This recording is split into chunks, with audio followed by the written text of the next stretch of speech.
peringatan Jumat Agung dan Paskah, kita mengkaitkannya dengan bagaimana kita menjadi murid Kristus melewati masa-masa penderitaan, kematian, disalib, dan kebangkitan Kristus. Seorang murid Kristus adalah seorang yang mengenal dan memahami salib Kristus. Bahkan Tuhan Yesus berkata, barang siapa yang mau mengikut aku, dia harus memikul salib dan mengikut aku. Sehingga masa Lent merupakan masa yang baik sekali bagi kita merenungkan kembali apa artinya menjadi murid Kristus. Dan bagaimana kita juga memuridkan baik diri kita, anak-anak kita menjadi murid Kristus yang mati untuk kita. Sebabnya kita akan kembali membaca dari kitab surat Rasul Paulus kepada jemaat di Kolose, pasal yang pertama ayat 24 sampai dengan ayat 29. Ini merupakan ayat yang sangat indah bagaimana kita memahami penderitaan Kristus di dalam kaitan dengan hidup kita di dalam dunia yang berdosa ini. Ayat 24 sampai dengan ayat yang ke-29, Kolose pasal yang pertama. Setelah mendapatkannya, mari kita membaca ayat ini bersama-sama. Ayat 24 sampai dengan ayat yang ke-29. Mari kita membaca bersama-sama. 1, 2, 3. Sekarang aku bersukacita bahwa aku boleh menderita karena kamu dan menggenapkan dalam dagingku apa yang kurang pada penderitaan Kristus untuk tubuhnya, yaitu jemaat.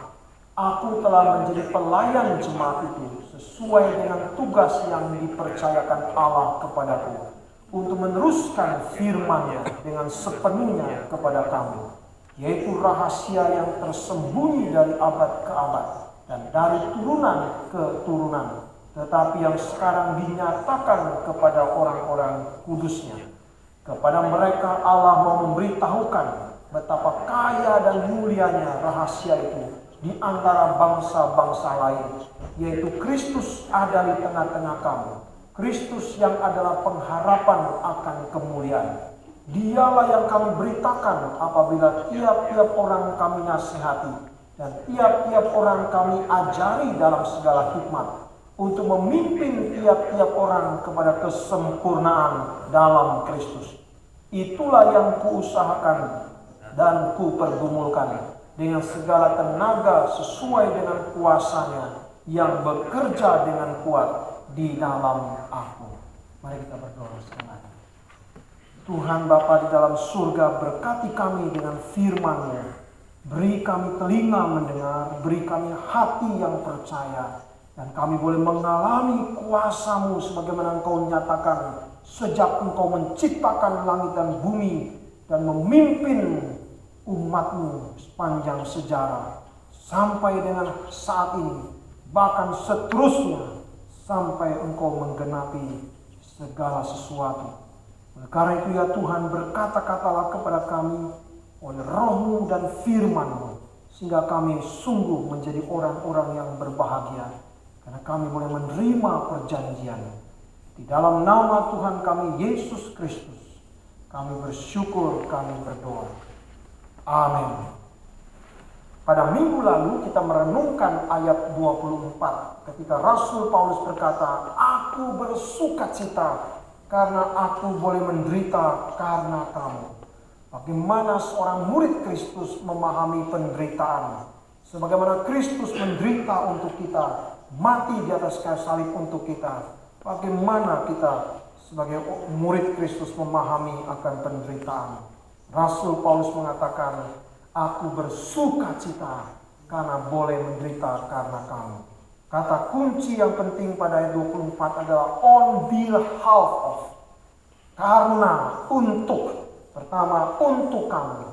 Dan yang kedua, Paulus katakan untuk tubuhnya, yaitu jemaat. Body of Christ. Ini yang sudah kita renungkan pada minggu yang lalu.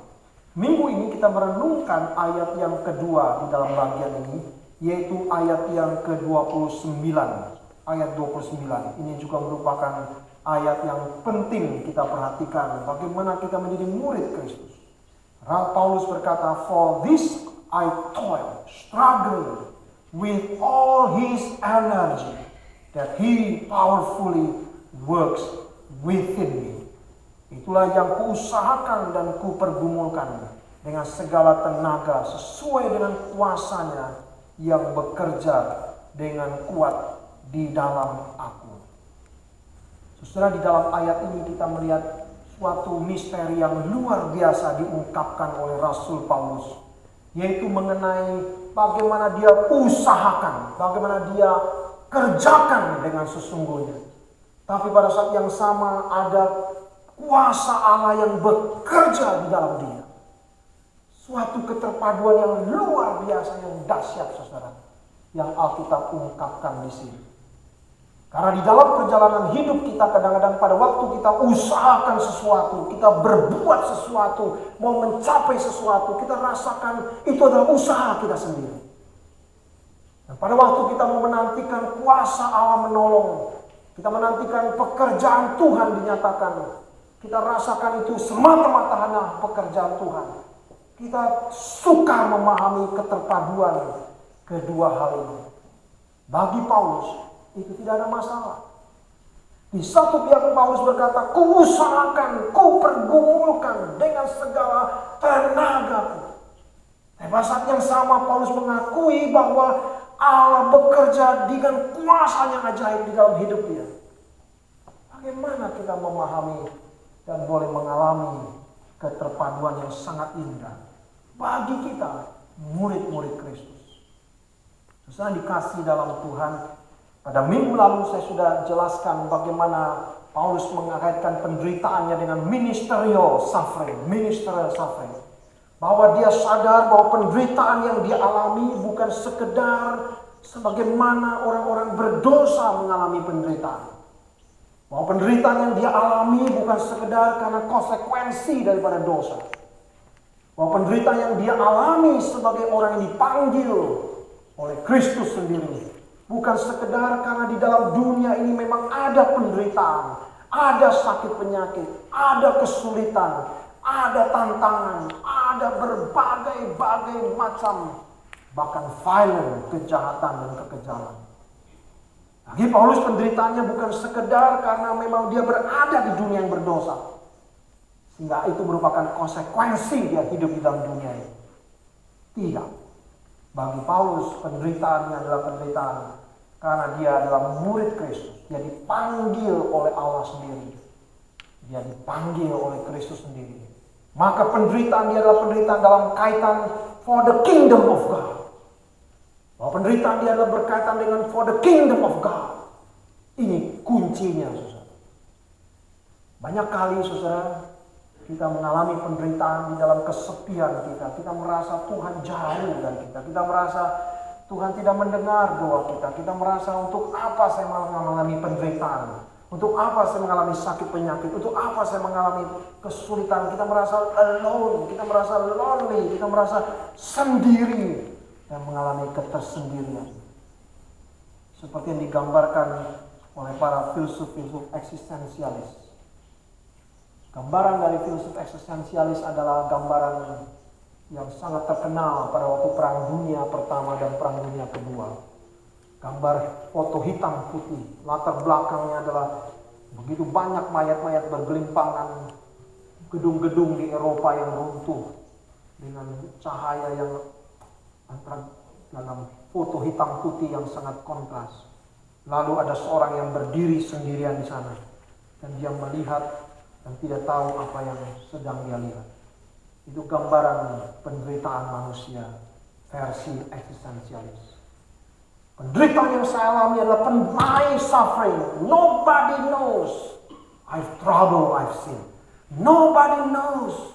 Tidak ada seorang yang tahu saya mengalami penderitaan sendiri. Di tengah-tengah situasi keadaan yang kita tidak bisa kita rubah. Kita berada seakan-akan dilempar dalam situasi seperti itu. Kita seakan-akan diprosokkan ke dalam situasi keadaan seperti itu. Lalu kita merasa alone, merasa lonely. Nobody care. Tidak ada seorang pun. Itu yang sering kali kita alami, saudara. Tetapi penderitaan semacam itu adalah penderitaan hanya sebagai konsekuensi daripada dosa. Penderitaan memang karena kita hidup di dalam dunia yang berdosa. Masa-masa Lent mengingatkan kepada kita, sebagai orang Kristen, sebagai murid Kristus, Tuhan memberikan kepada kita jalan keluar di dalam mengalami penderitaan. Jalan yang baru di dalam kita mengerti penderitaan, yaitu ministerial suffering. Penderitaan bukan sekedar karena saya berada di dunia yang berdosa. Penderitaan bukan sekali sekedar karena konsekuensi daripada dosa. Tetapi penderitaan for the kingdom of God. For the kingdom of God. Beberapa hari yang lalu saya mendengar percakapan yang perdebatan yang menarik di radio mengenai akan disahkannya eutanasia, disahkannya bagaimana dokter boleh menolong seseorang untuk mati. Jadi perdebatan yang menarik. Dan salah satu panelis mengatakan memang tampaknya kita memasuki satu era yang baru, dia mengatakan, yaitu era the death culture. Bahwa seakan-akan kematian dipikirkan sebagai jalan keluar. Bahwa penderitaan seakan-akan tidak ada artinya, tidak ada harganya. Orang berpikir bahwa kematian adalah solution atas segala sesuatu. Tidak lagi ada niat perjuangan untuk hidup. Lebih banyak persiapan untuk mati, karena mati dianggap sebagai jalan keluar. The death culture. Seakan-akan penderitaan tidak ada artinya. Seakan-akan pergumulan seseorang tidak ada artinya, tidak lagi ada maknanya. Tapi saya dengar semua perdebatan itu memang sukar kita hindari arah dari perjalanan hidup manusia kita. Karena memang kita memahami penderitaan hanya sekedar sebagai konsekuensi daripada dosa. Kita hanya memahami penderitaan sekedar konsekuensi daripada adanya tubuh manusia yang bisa sakit. Adanya tubuh manusia yang bisa damage. Ada patologi di dalamnya, ada bisa kesakitan, bisa ada kelainan terjadi. Yang manusia merasa memang tidak ada gunanya. Tetapi ketika manusia tidak bisa memahami penderitaan dengan benar, maka sebetulnya manusia tidak akan bisa mengerti akan makna kehidupan dengan benar pun. Maka Rasul Paulus jauh-jauh hari sebelumnya sudah membukakan satu rahasia yang luar biasa. Bahwa penderitaan bukan tidak perlu sekedar karena konsekuensi sin bagi kita yang sudah diselamatkan, bagi kita yang percaya di dalam nama Tuhan Yesus. Tetapi penderitaan kita penderitaan on behalf of. Penderitaan bagi kingdom of God. Sehingga seperti yang Tuhan Yesus katakan, jikalau biji gandum tidak jatuh ke dalam tanah dan mati, dia akan satu biji saja. Tapi kalau dia jatuh ke dalam tanah dia mati, dia bisa menghasilkan kelimpahan yang banyak. Sebagaimana Kristus mati di atas salib. Tapi bagaimana kita bisa memahami penderitaan for the kingdom of God? Kalau kita masih belum memahami pekerjaan Allah di dalam hidup kita. Kalau kita belum memahami bagaimana Allah dan kuasanya turut bekerja di dalam hidup kita, bagaimana kita sanggup? Kalau kita hanya baru memahami penderitaan sebagai penderitaan alone, lonely, di dalam ketersendirian kita, hanya di dalam pergumulan kita sendiri. Maka Paulus meneruskan ayat 24 dengan ayat 28, dengan ayat 29 yang kita baca pada hari ini. Kita tidak akan mungkin bisa bertahan setia dan memahami bahwa penderitaan adalah sesuatu yang bernilai jikalau kita alami itu for the kingdom of God. Tapi sukar bagi kita memahami itu jikalau kita masih menyelami, masih memahami bahwa pergumulan kita adalah pergumulan seorang diri. Pada waktu saya mengusahakan sesuatu adalah usaha saya. Pada waktu Allah bekerja dalam hidup saya, baru Allah bekerja. Kita separate di dalam dua hal itu. Tapi bagi Paulus tidak demikian, saudara. Paulus sekali lagi mengatakan, itulah yang kuusahakan dan kupergumulkan dengan segala tenaga. Tidak ada waktu yang sia-sia bagi Paulus. Tidak ada waktu yang percuma dalam hidup dia. Bagi kerajaan Allah, bagi damai sejahtera yang dia boleh nyatakan di dalam Injil Kristus. Wow, kalau gitu Paulus, you are Superman. Kau orang yang paling hebat, paling dahsyat. No, kata Paulus. Kuusahakan dan kupergumulkan sesuai dengan kuasanya yang bekerja dengan kuat di dalam aku. Pekerjaan Tuhan tidak membuat kita menjadi lazy, menjadikan kita tidak bekerja apa-apa. Pekerjaan Tuhan dengan segala pergumulan usaha kita bisa berpadu. Begitu luar biasa. Panjang saya belajar filsafat saudara tahun 93 di Toronto. Tidak ada satu teori filsafat pun yang sanggup menjelaskan mengenai perpaduan kedua hal ini. Dan Paulus jelaskan begitu indah di dalam hidup dia dengan satu ayat. Dan di dalam ayat-ayat lain di dalam seluruh surat ini. Keterpaduan yang luar biasa ini. Saya bisa jelaskan panjang lebar saudara, termasuk dalam konteks yang menarik pada beberapa hari yang lalu. Ada tim ahli dari yang memimpin mata-mata pelajaran di sekolah Kristen IPK. Mereka kontak kepada saya, mereka jelaskan, Pak, kami ada komitmen menjalankan kurikulum berbasis Alkitab. Wow, saya bilang hebat sekali, bukan? Statement kurikulum berbasis Alkitab. Saya bilang, kamu bisa jelaskan apa artinya? Lalu kita diskusi. Lalu sampai kepada satu pertanyaan, Pak, bagaimana Pak menjelaskan antara kadang-kadang ayat-ayat Alkitab lalu dengan ilmu pengetahuan? Apakah ada jembatan di antara kedua itu? Atau terpisah sama sekali? Memang itu merupakan tanggung jawab panggilan kita di dalam dunia ini. Kita seringkali memang lebih banyak separasi. Ada keterpisahan di dalam keduanya. Tapi Paulus menjelaskan di sini mesti keterpaduan yang sangat indah. Lalu saya coba uraikan dalam ayat ini dan prinsip yang Paulus jelaskan berkenaan dengan integrasi iman dan pembelajaran, faith and learning. Tapi hari ini saudara, dalam khotbah saya ingin menjelaskan dua hal yang relevan dengan hidup kita sebagai murid Kristus. Bagaimana kita boleh mengalami pekerjaan Tuhan di dalam hidup kita. Pertama-tama kita harus memahami di dalam bahasa Grekanya akan ayat yang Paulus sampaikan. Paulus mengatakan di sini striving according to Christ working. Di dalam bahasa Grekanya adalah energeia. Dari kata energeia menjadi energy di dalam bahasa Inggris. Which is being made effective or actualized. Ada kata energeia lagi, tapi dalam bentuk yang lain. Energomenon. Di dalam bahasa Greka, saudara, satu kata ada kata dasarnya. Kalau di sini adalah energ. Tapi kemudian bisa mengalami declension yang banyak. Dari pasif, aktif, dari neutral, ada mengalami perubahan-perubahan seperti kata lu. Lu artinya lus. Tapi bisa berubah luo, luemen, luete, luesete, luemeta, berubah berdasarkan subjeknya. I lose, you lose, she lose, she lose. Dan 64 tenses. Bahasa Greka. Mati juga. Dan orang Greka juga banyak nggak tahu. 64 tenses. Terlalu complicated. Tapi Tuhan pakai bahasa itu untuk menjelaskan New Testament.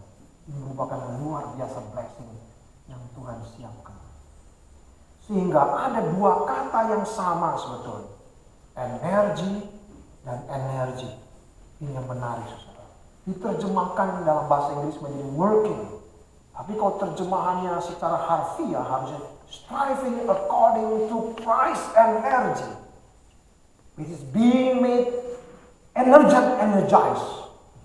Jadi ada kata dua energi yang diulang.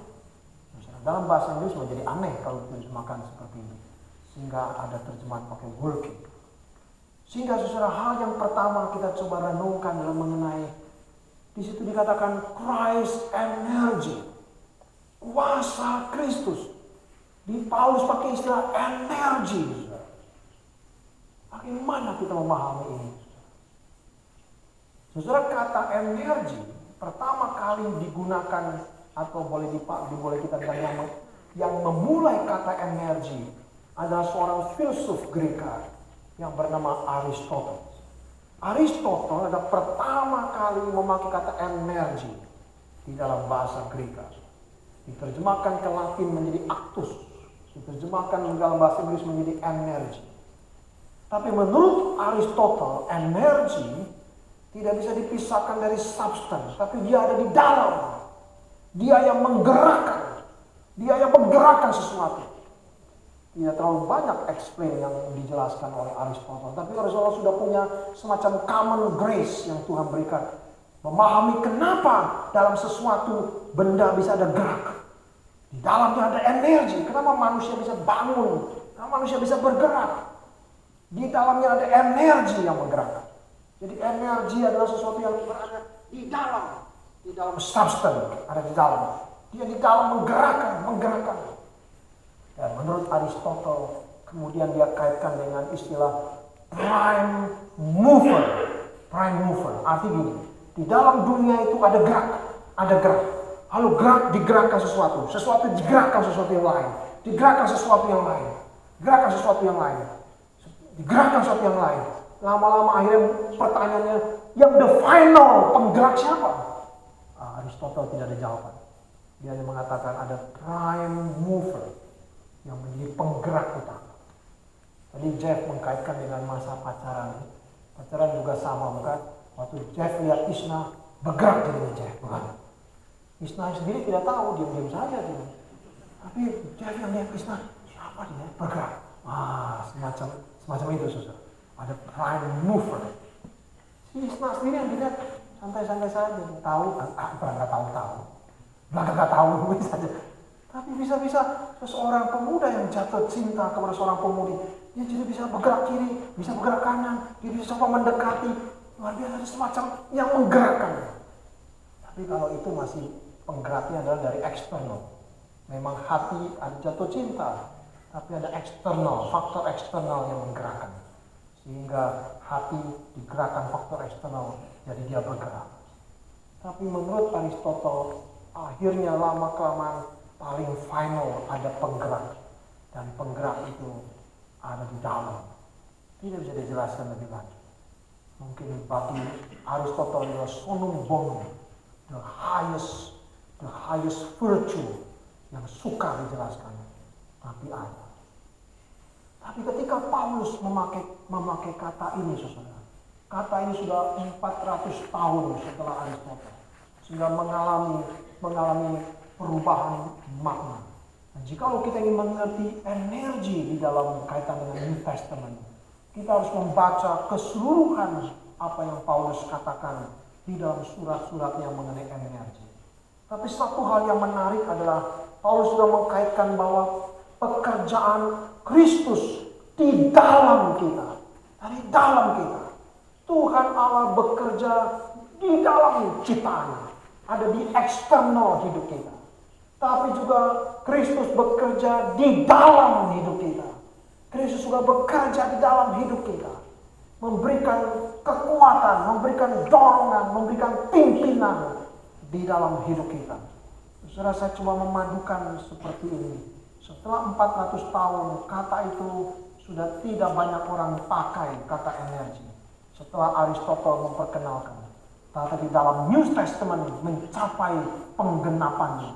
Apa yang sukar dipikirkan oleh Aristoteles, apa yang sampai buntu dipikirkan Aristoteles di dalam common grace, anugerah umum di dalam dunia ciptaan, akhirnya menemukan penggenapannya di dalam New Testament.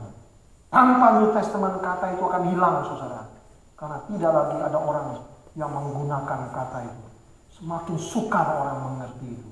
Tapi baru dalam New Testament orang memahami, baru dikembangkan di dalam bahasa Inggris menjadi energi. Baru dikembangkan di dalam fisika modern. Kekristenan terlalu besar, saudara, memberikan jembatan bagi sejarah perjalanan civilization hidup manusia. Kadang-kadang kita sebagai orang Kristen kurang menggali. Jikalau saudara tidak kagum kepada apa yang Kristus lakukan hanya karena saudara belum menggali kekayaan dan kelimpahan, betapa sayangnya saudara. Terlalu kaya kasih karunia Tuhan, melebihi dari urusan hidup kita, urusan langit dan bumi yang Tuhan ciptakan. Jadi saudara, kita melihat bagaimana pekerjaan Allah dalam hidup kita, pekerjaan yang dari luar kita, eksternal. Karena Allah adalah Allah yang menciptakan langit dan bumi. Dan Dia yang mengatur segala musim. Bahkan Dia menurunkan hujan, yang memberikan benih bisa tumbuh. Segala sesuatu di dalam kasih karunia Tuhan. Tidak ada yang bisa merawat, mempertahankan, menjaga hak hidup manusia lebih daripada Allah yang menciptakan langit dan bumi. Hari ini sayangnya seringkali agama kekristenan dianggap sebagai yang menghalangi hak asasi manusia. Itu salah besar. Tidak ada yang menjaga hak asasi hidup manusia, menjaga hak hidup manusia daripada Allah yang menciptakan langit dan bumi dan menyediakan segala sesuatu bagi hidup kita. Itu perkataan Paulus di kota Athena, di dalam Kisah Rasul pasal 17. Tapi juga dikatakan Allah di Kristus bekerja dari dalam kita. Dari dalam kita. Dia bukan saja bekerja dari luar, tapi dari dalam. Ini merupakan satu misteri yang mengagumkan. Suatu yang luar biasa dinyatakan oleh Paulus. Yang tidak pernah kepikir dari Aristotle. Aristotle hanya berhenti kepada energi itu di dalam. Tapi tidak bisa explanation lebih lanjut. Yang nampak menggerakkan itu adalah nampak dari luar. Yang bersifat material. Saya dorong ini, jadi dia bergerak. Kalau saya mendorong sesuatu, dia bergerak terus, bergerak mendorong.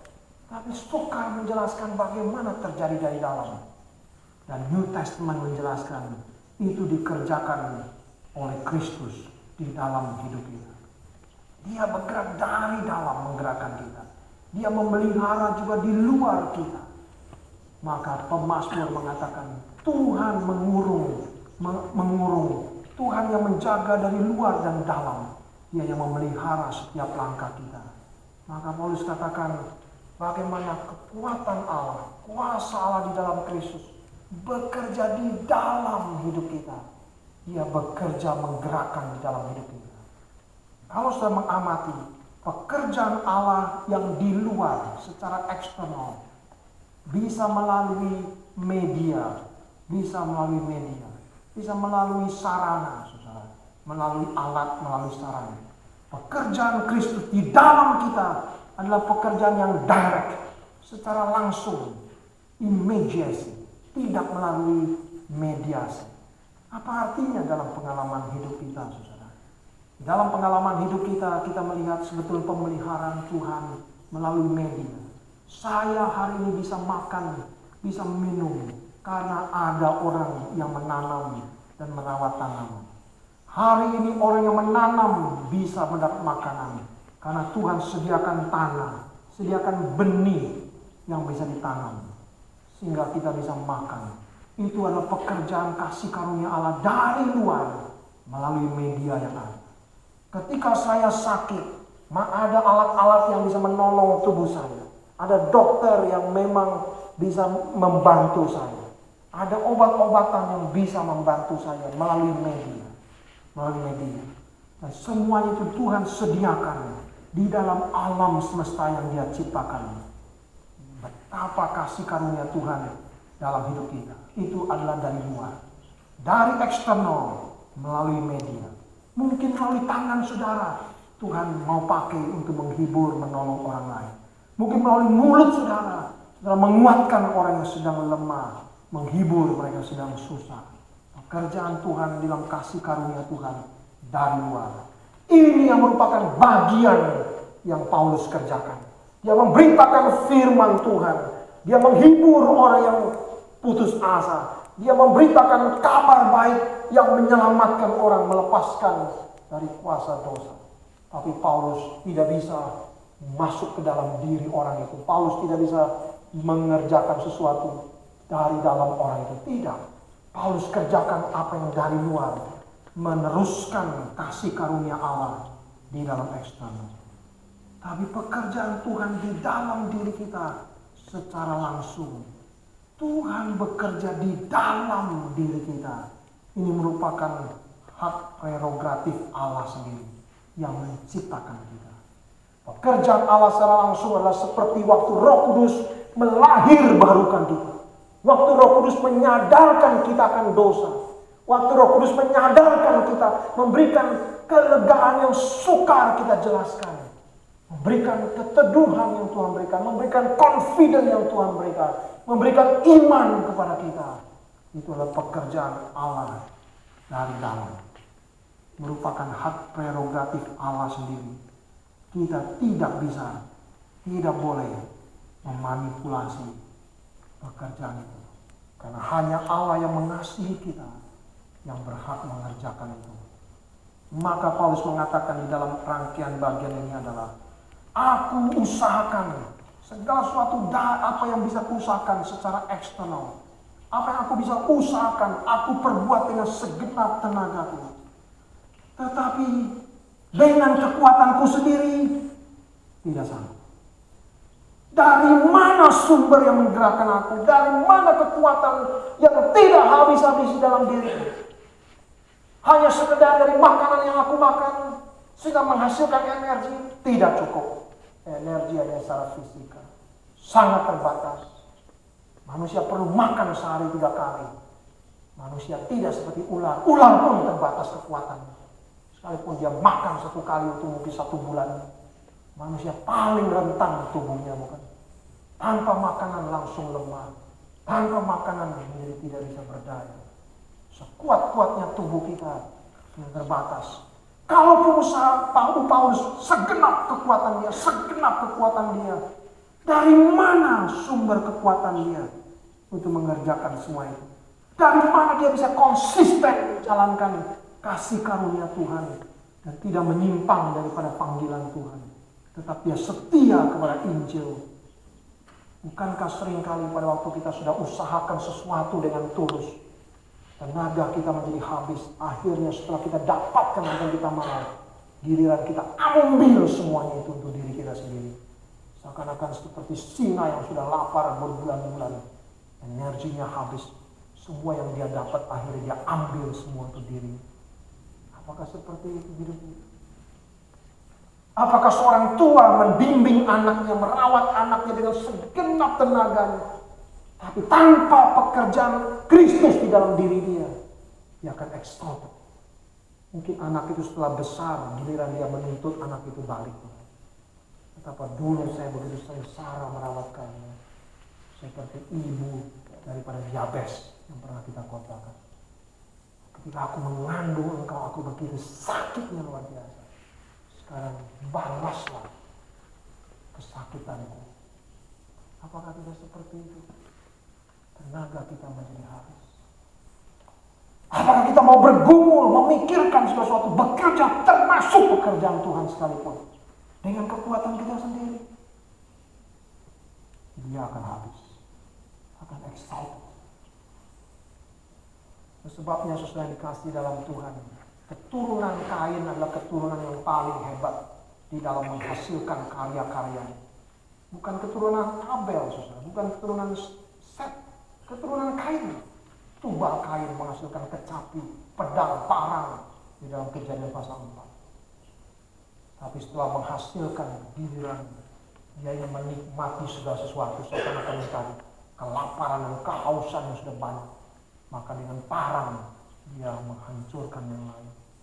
Dengan kecapi bukan sekedar menghibur, tapi juga bisa memanipulasi yang lain. Karena sumber kekuatannya tidak ada. Paulus katakan tidak. Aku bisa tetap konsisten, aku bisa usahakan semua itu. Ada kekuatan yang dari dalam yang tidak habis-habis. The Christ energy. Sehingga kalaupun aku sudah bisa melihat hasilnya, Paulus tidak langsung menjadi greedy, Paulus tidak menjadi langsung seperti singa kelaparan yang mau ambil semua untuk dirinya. Tidak. Karena kekuatan dia bukan kekuatan yang menghancurkan. Kekuatan dia bukan kekuatan yang akan habis. Tapi kekuatan yang mengalir. Itu yang dikatakan Tuhan Yesus kepada perempuan Samaria. Jika engkau minum air yang kuberikan kepadamu, ia akan seperti sumber mata air, spring water yang terus mengalir dari hidup. Saya ingat sejak saya tingkat 2 di sekolah Alkitab di Malang, saudara. Dosen saya berkata, kamu tidak perlu praktek 2 bulan ke gereja-gereja. Dia bilang. Saya tanya, kenapa? Pendeta sih.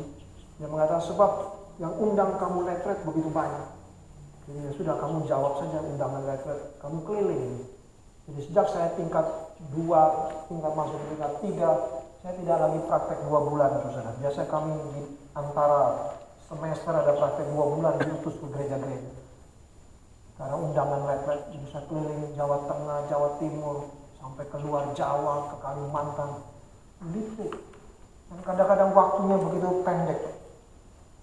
Karena mereka meminta pelayanan. Setelah selesai pelayanan, ketemu lagi anak-anak remaja, pemuda, kadang yang dewasa, khususnya remaja.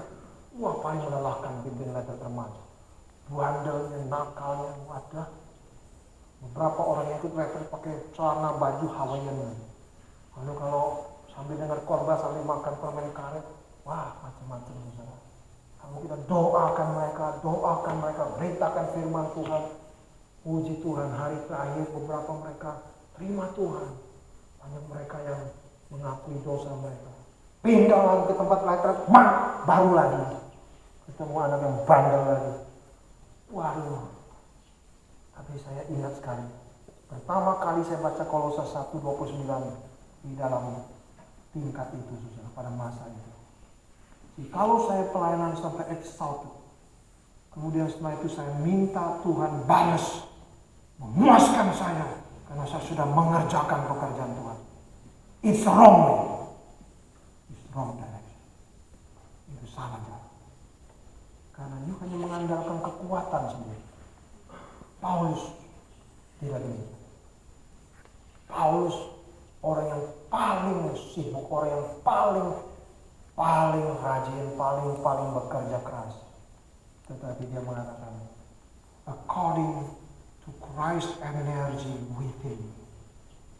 Sehingga tidak perlu kita sampai exalt. Jikalau hari ini saudara mengalami bergumul, membuat saudara sampai exalted, stop. Berlutut di hadapan Tuhan. Tuhan tidak berkenan kita sampai begitu. Minta kita mengalami sekali sungai air hidup di dalam diri kita. Roh Allah sendiri. Energi daripada Kristus di dalam diri kita. Jadi kalau kita hidup bergumul sebagai orang Kristen sampai mengalami tidak berdaya, stop, it's wrong way. Karena Mazmur juga berkata, orang benar jatuh tidak akan sampai tergerak. Berarti kita sudah jalan sendiri. Kita sudah mengandalkan kekuatan kita sendiri. Buka hati kita lagi. Biar energi daripada Kristus memenuhi kita. Hal yang kedua, saudara, kita belajar dari ayat ini. Saya bandingkan dengan perkataan Paulus yang lain di dalam surat Filipi.